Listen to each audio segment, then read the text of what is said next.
नमस्कार। मातृशक्ति और पितृशक्ति किसान आंदोलन चरम पर है। और दुखद ये है कि उनको इस देश का गद्दार और विलेन बताया जा रहा है, हठधर्मी बताया जा रहा है। पहले भी काफ़ी कुछ बोल चुका हूँ, लेकिन मैं इसमें कुछ बताने का ये प्रयास करूँगा कि एक कृषि विशेषज्ञ वैज्ञानिक डॉक्टर देवेंद्र शर्मा जी, वो पूरी दुनिया में घूमते हैं और इस मॉडल को वो क्या पूरी दुनिया बता चुके हैं कि फेल है।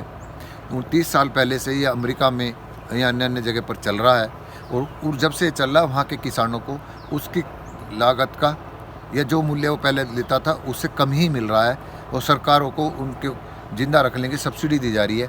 और अमेरिका में छोटे मझोले किसान ख़त्म हो चुके हैं, बड़े बड़े फार्म उनके वो बन गए हैं। और अगर वे सुखी भी नहीं है, सुखी होते तो वहाँ आत्महत्या की दर भी सबसे ज़्यादा है। 45% जो आत्महत्या कर रहा है वहाँ का ग्रामीण क्षेत्र का किसान लोग कर रहा है। तो वहाँ अगर संपन्नता होती इस मॉडल में तो वो दिखती। और जितने भी देशों में ये चल रहा है वहाँ पर सब किसानों को सब्सिडी वजीफा जो भी कुछ करके दे रहे हैं। इसका मतलब ये मॉडल उनके लिए फेल हुआ। अब मैं ये बता दूँ इसका किसान आंदोलन चलाने वालों, आप अपनी तरफ ध्यान रखो, इसको सादगी से, शांति से, सरलता से, धैर्य से इस आंदोलन को चलाते रहो। उकसाएंगे, भड़काएंगे, आत्मसम्मान को, स्वाभिमान को ठेस पहुंचाएंगे। मीडिया भी, इनके भक्त भी और सरकार भी। आपको पूरा विश्व देख रहा है और जो न्यूनतम समर्थन मूल्य की जो रेट निश्चित करने का स्वतंत्र आयोग और इसकी खरीद सुनिश्चित करने का जो संवैधानिक अधिकार आप मांग रहे हैं, उस पर पूरे विश्व की दृष्टि है। वे किसान भी आपके आंदोलन से ये देख रहे हैं अगर वहीं सफल हो जाते हैं किसान तो हम अपनी सरकारों से इसकी मांग करेंगे।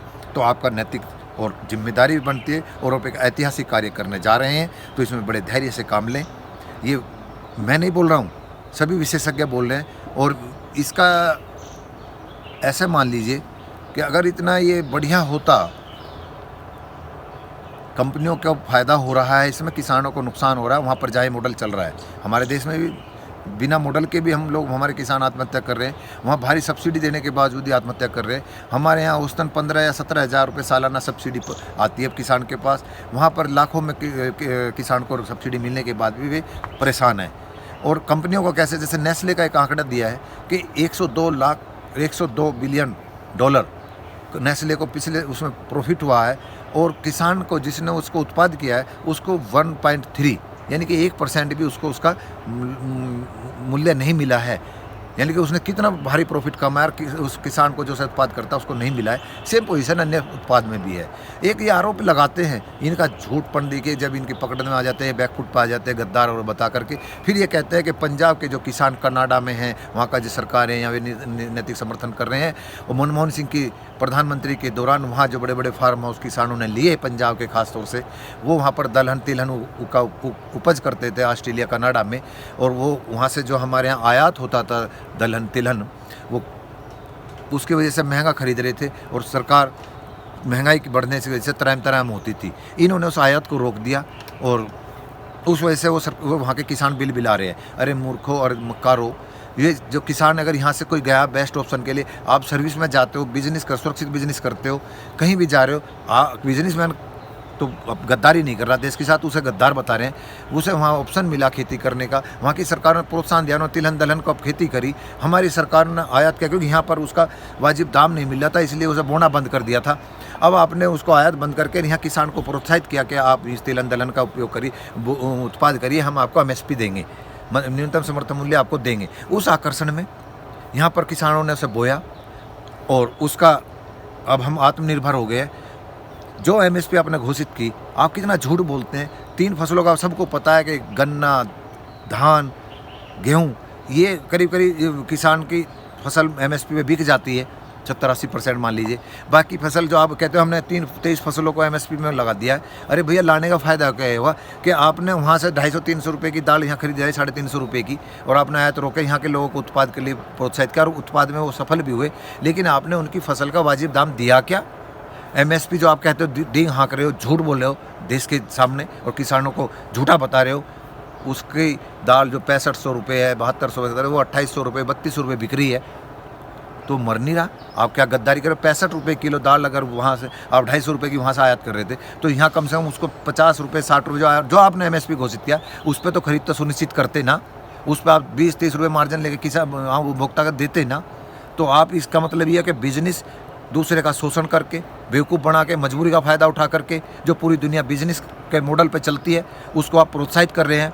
ईमानदारी को और मेहनत कश को आप गला घोट करके प्रॉफिट कमाने के लिए छोड़ रहे हैं। गुंडे कहूँगा इनको, जो व्यापारी हैं और इनका समर्थन करते हैं लोग, वे समर्थन भी कर रहे हैं जो किसान परिवार से बिजनेस में है, खेती में, उसमें सर्विस में है उनके, क्योंकि उनकी आजीविका बाहर से चल रही है।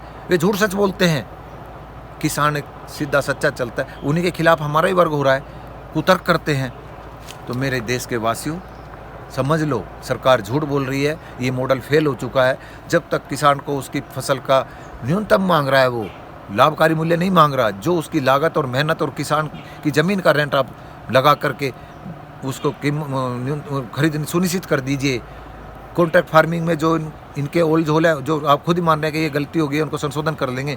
आप कहते हो किसानों से प्रपोजल मांगते हो, एक तरफ कहते हो सरकार आपके हटाने के लिए साजिश रची जा रही है। अरे भैया, आप बेस्ट ऑप्शन ये दे दीजिए। आपने अभी 2 साल के लिए टालने के लिए कहा थी, क्यों टालने की बात कर रहे हैं? जब आपको लगता है सरकार गिरने के लिए विपक्ष तैयार है, कैसे गिर जाएगी सरकार? आप पूर्ण बहुमत में हैं। अगर आपका घटक दल भी पीछे हो जाए तो भी आपकी सरकार चलेगी। लेकिन जैसे ये दबाव बढ़ेगा, आपको खतरा ये है कि आपकी भाजपा में ही इस तानाशाह 2 लोगों की से दम घुट रहा है, चाहे मंत्री हो या चाहे संतरी हो, सब परेशान हैं। वे हवा का रुख देख रहे हैं। मैं फिर बोल रहा हूँ, तो आपको ये डर है कि इन 2 लोगों को हटाने के लिए आपके अंदर से चिंगारी ना आ जाए, ये लंबा आंदोलन चला तो उसकी वजह से आप कहते हो सरकार हटा देंगे। तो सरकार, मेरे किसान लोगों और मेरे आम आदमी, ये समझ लो सरकार नहीं हट सकती 5 साल तक। पूर्ण बहुमत की सरकार है। नहीं तो परिवर्तन की आवाज़ उठेगी तो आपके अंदर से ही उठेगी। और वो समय का रुख देख रहे हैं। मैंने पहले भी बोला था, दोबारा बोल देता हूँ कि जैसे जैसे आंदोलन लंबा होगा, ये आपको बदनाम करने के लिए कुछ चलेंगे, लेकिन ये हवा का रुख आपके वे जो पलटू मार हैं, ऐसे पलटू मारे जो वो भाजपा के वफादार दिखा रहे, कभी सपा के वफादार थे, आज वे राष्ट्रीय प्रवक्ता बने हुए हैं, आपकी वकालत करते हैं। वे पलटू मार दोबारा ऐसा करेंगे, क्योंकि आप किसी मंत्री की, किसी संतरी की अपने मन के हिसाब से अपने विभाग में काम नहीं कर सकता, अपने क्षेत्र में काम नहीं कर सकता, अपने पीड़ित क्षेत्रवासी को न्याय नहीं दिला सकता, बोल नहीं सकता, इतना दम घुट रहा है।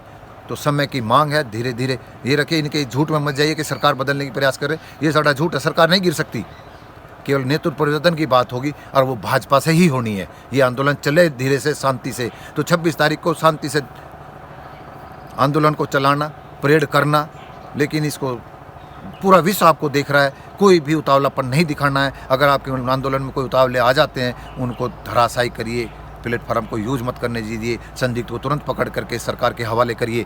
इन्हीं शब्दों के साथ मेरे भाव को समझना, धैर्य रखो, नेतृत्व परिवर्तन होने की तरफ जा रहा है। नमस्कार।